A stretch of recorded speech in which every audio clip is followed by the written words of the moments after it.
Good morning students. आज का हमारा टॉपिक है types of anomalous internal structure, असंगत आंतरिक संरचना के प्रकार। पिछले वीडियो में हमने देखा था कि असंगत आंतरिक संरचना अधिकतर ऐसे द्विबीजपत्री स्तंभों में पाई जाती है जिनका स्वभाव आरोही होता है, अर्थात वल्लरी और कठलताओं में असंगत आंतरिक संरचना पाई जाती है। पादप अंगों में पाई जाने वाली असंगत आंतरिक संरचना को 4 प्रकारों में बांटा जाता है।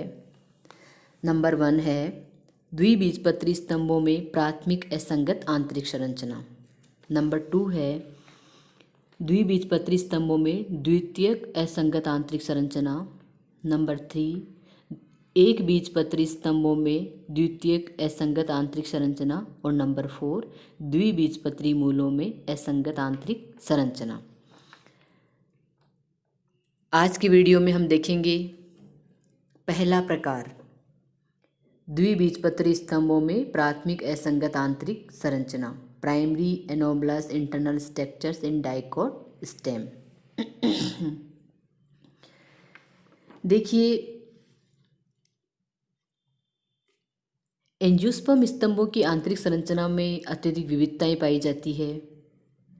इन पादपों में लगभग 350 कुलों के कई सदस्यों के स्तंभों की आंतरिक संरचना में सामान्य आंतरिक संरचना से आंशिक अथवा काफ़ी अधिक विचलन देखने को मिलते हैं, और इन्हीं विचलनों को असंगतियाँ अथवा असामान्यताएं कहा जाता है।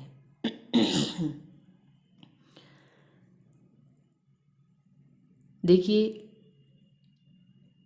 द्विबीजपत्री स्तंभ की आंतरिक संरचना से आप सभी परिचित हैं। आपके सामने द्विबीजपत्री पादप सूर्यमुखी के स्तंभ की जो आंतरिक संरचना का टीएस है उसका आउटलाइन डायग्राम है यहाँ पे। तो देखिए, द्विबीजपत्री स्तंभों में संवहन पूल या वेस्कुलर बंडल्स है वो एक वलय में व्यवस्थित रहते हैं। यहाँ पे आप डायग्राम में देखिए, सबसे बाहर की ओर एपिडर्मिस है, उसके अंदर की तरफ हाइपोडर्मिस है जो कोलेनकाइमा के नाम से यहाँ पे लिखा हुआ है। उसके अंदर की तरफ है कॉर्टेक्स, पेरेनकाइमेटस कॉर्टेक्स।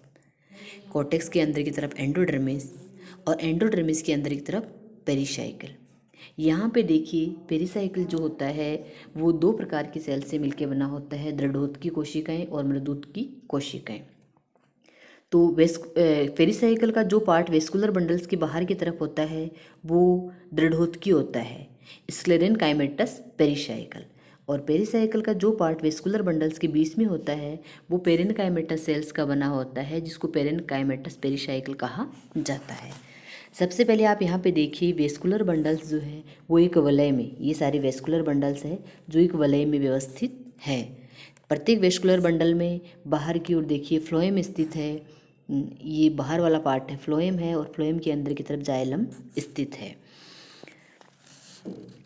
यहाँ सामान्यतया द्विबीजपत्री स्तंभों के जो वेस्कुलर बंडल्स है वो संयुक्त, समपार्श्विक, अंत्य आदिदारुक तथा वर्धी यानी कॉन्जॉइंट, कोलेटरल, एंडार्क तथा ओपन टाइप के होते हैं।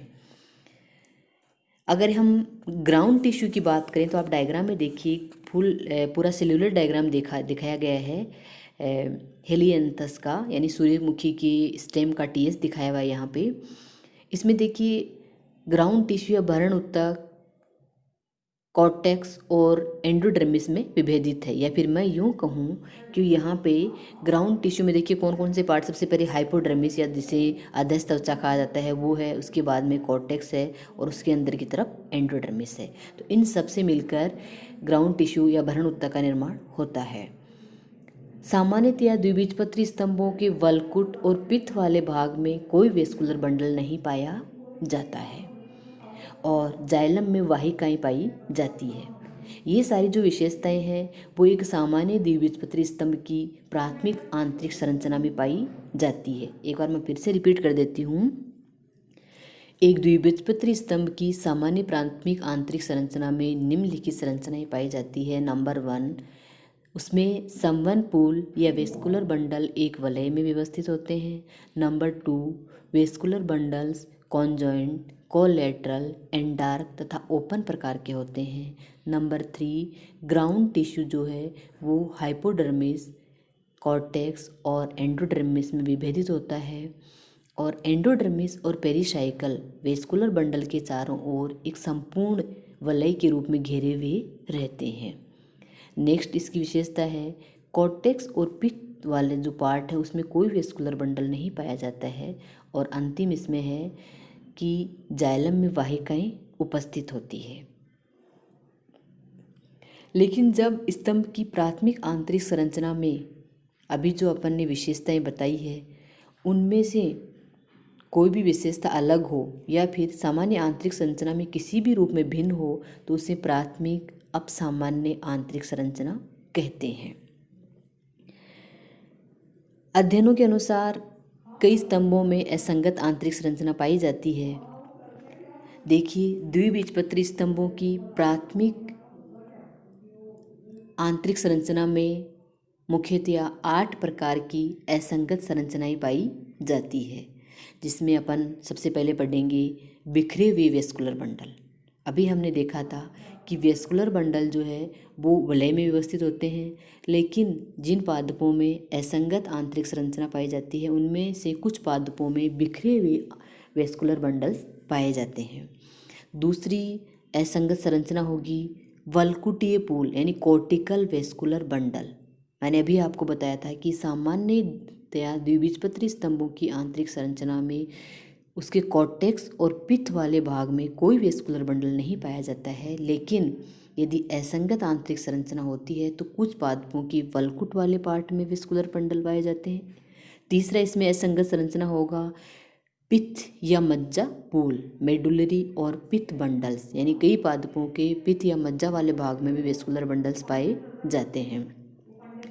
अगली असंगत संरचना का प्रकार है अंतः जाइलमी फ्लोएम, यानी जाइलम के अंदर की तरफ फ्लोएम पाया जाता है। नेक्स्ट असंगत आंतरिक संरचना है जाइलम में वाहिकाओं की अनुपस्थिति। अभी अपन ने देखा था कि साधारणतया जाइलम में वाहिकाएं पाई जाती है, लेकिन असंगत आंतरिक संरचना के कारण कई पादपों के स्तंभों के जाइलम में वाहिकाएं अनुपस्थित होती है। अगली असंगतता है एकनिष्ठ फ्लोएम व जाइलम पूल। नेक्स्ट होगी बहुरंभीय अवस्था और सबसे अंतिम है आंतरिक संवहन पूल। इनके बारे में हम अलग अलग चर्चा करेंगे। सबसे पहले आज की वीडियो में हम देखते हैं बिखरे हुए संवहन पूल, स्कैटर्ड वेस्कुलर बंडल्स। अभी मैंने आपको बताया था कि साधारणतया द्विबीजपत्री स्तंभों में संवहन पूल एक वलय में स्थित होते हैं। एक बार वो डायग्राम आपको फिर से दिखा देती हूँ। ये देखिए सूर्यमुखी के स्तंभ का टीएस है, जिसमें वेस्कुलर बंडल्स जो है वो एक वलय में, देखो वलय में स्थित है। लेकिन जब किसी पादप में असंगत आंतरिक संरचना होती है तो कुछ पादपों में बिखरे हुए वेस्कुलर बंडल्स पाए जाते हैं।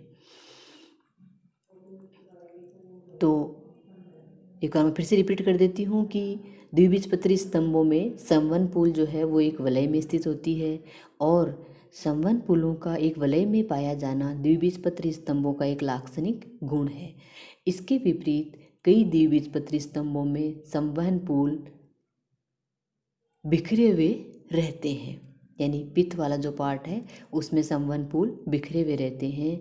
इस स्थिति में वल्कुट जो है वो अत्यंत हाशित होता है, लेकिन पित्त जो है वो काफ़ी विस्तृत होता है।